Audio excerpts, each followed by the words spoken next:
जो बिल्कुल मेरे बेटे की तरह ही होंगे। और इन चमकते हुए सितारों के माँ बाप से मिलना, उन सितारों से मिलने की मुझे बेताबी से इंतज़ार है। और मैं 5 तारीख का सच कहूँ तो बहुत ज़्यादा ही इंतज़ार कर रही हूँ। इस खबर के प्रायोजक है डॉक्टर अनुष्का विधि महाविद्यालय। कानून के क्षेत्र में बनाए अपना मुकाम। प्रताप नगर, नियर ट्रांसपोर्ट नगर, एयरपोर्ट रोड, उदयपुर। जिंदगी बड़ी होनी चाहिए, लंबी नहीं। माँ देखना, एक दिन मैं ऐसा काम करूंगा कि दुनिया वाले याद करें। जैसी बातें कहने वाले मेजर मुस्तफा बोहरा ने अरुणाचल प्रदेश की पहाड़ी दर्रों में सीक्रेट मिशन के दौरान हेलीकॉप्टर क्रैश हो जाने से देश सेवा करते करते अक्टूबर 2022 में अपनी कुर्बानी दे दी थी। इसी कुर्बानी का सम्मान करते हुए मेजर मुस्तफा बोहरा को मरणोपरांत शौर्य चक्र प्रदान किया जाएगा। 5 जुलाई को राष्ट्रपति द्वारा यह सम्मान मुस्तफा की मां फातिमा, पिता जकीउद्दीन और बहन डॉक्टर अलीफिया अली को प्रदान किया जाएगा। जब मेजर मुस्तफा की माता से बात की गई तो उनका कहना था कि यह उनके लिए बड़े ही गौरव की बात है कि उनके बेटे को देश का सर्वोच्च सम्मान दिया जा रहा है। अगर वह जिंदा होता तो उन्हें ज्यादा खुशी होती, लेकिन आज जब वह राष्ट्रपति भवन के लिए निकल रही हैं तो अपने आप को और भी ज्यादा दौरान महसूस कर रही है, क्योंकि वहाँ पर उनके जैसी कई माँ होंगी जिन्होंने अपने देश के लिए अपने बच्चों को खोया है। मुस्तफा की माता ने बताया कि उनका बेटा शुरू से ही देश की सेवा के लिए जागरूक था और 12वीं कक्षा पास करने के बाद ही उन्होंने एनडीए की परीक्षा पास की और देश की सुरक्षा को अपना पहला कर्तव्य माना। मुस्तफा के पिता ने बताया कि जब से उन्हें जानकारी मिली है कि उनके बेटे के नाम यह शौर्य पदक मिलने जा रहा है तो उन्हें गर्व हो रहा है।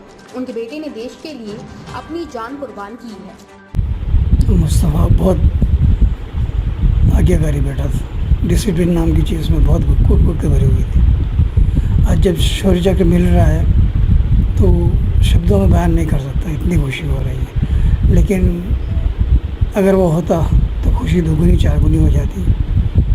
आज वो नहीं है तो मुझे ही नहीं, परिवार को ही नहीं, गांव को ही नहीं, पूरे इलाके को, उदयपुर को, मेवाड़ को गर्व हो रहा है। ये बहुत बड़ी उपलब्धि है। उसने अपनी जान की परवाह किए बिना एक टोही मिशन पे गए लोग, मिशन पूरा करके लौट रहे थे और अचानक ये हादसा हुआ।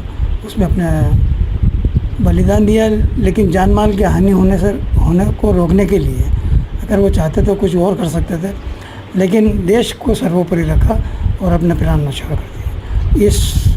इसको शब्दों में बयान नहीं कर सकता मैं। और ये शौर्य चक्र मिलने की जो खुशी है, it can't be, it is proud moment. Thank you very much. ये जो सम्मान दिया जाता है वो 2 जनों को दिया जाता है, या तो मरणों उपरांत मिलता है या आज भी वो है।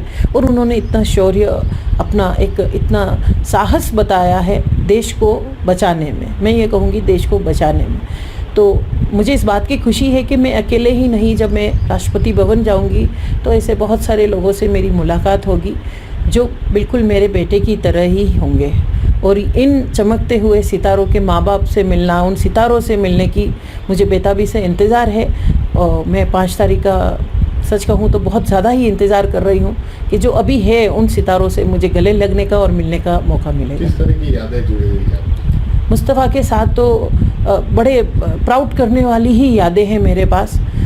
बेटा हमेशा मुझे बहुत प्यार से ही रखता था, सम्मान करता था और मुस्तफ़ा के साथ हर समय रही हूँ। मुझे इस बात की भी खुशी है, जब वो एनडीए में था तो सबसे ज़्यादा एनडीए में जाने वाली पेरेंट्स में ही गिनी जाती हूँ अब तक, क्योंकि वहाँ पर मिड टर्म होने पर या फिर छुट्टी होने पर ही पेरेंट्स जाते हैं, बच्चों से मिलते हैं। और अमूमन कई पेरेंट्स तो बच्चों की पीओपी जब पासिंग आउट पीरियड होती है तभी जाते हैं। लेकिन मैं मुस्तफ़ा की कोई एक छुट्टी भी होती थी तो उसके पास एनडीए में पहुँच जाती थी। सिर्फ इतना था कि मैं उससे मिलूँगी और उसको गले लगाऊँगी। मुस्तफ़ा को शौर्य चक्र मिलना मेरे लिए ही नहीं, उदयपुर वासियों के लिए नहीं, पूरे मेवाड़ के लिए गौरव की बात है कि हमारे मेवाड़ में, हमारे उदयपुर ज़िले से एकमात्र मरणोपरांत शौर्य चक्र लाने वाले और 27 साल का एक छोटा सा बच्चा अगर कहें तो हमें इस सम्मान से उदयपुर को इतना गौरवान्वित कर रहा है। और एक माँ होने के नाते तो मुझे इस बात का फ़ख्र है ही कि मैंने ऐसे लाल को जन्म दिया जो अपने कर्तव्यों का पालन, अपनी जान देने की भी बात आई वहाँ तक पूरा किया। ताज़ा खबरों से जुड़े रहने के लिए हमारे चैनल को सब्सक्राइब करें और बेल आइकन को दबाना ना भूलें ताकि हर खबर की नोटिफिकेशन आपको मिलती रहे।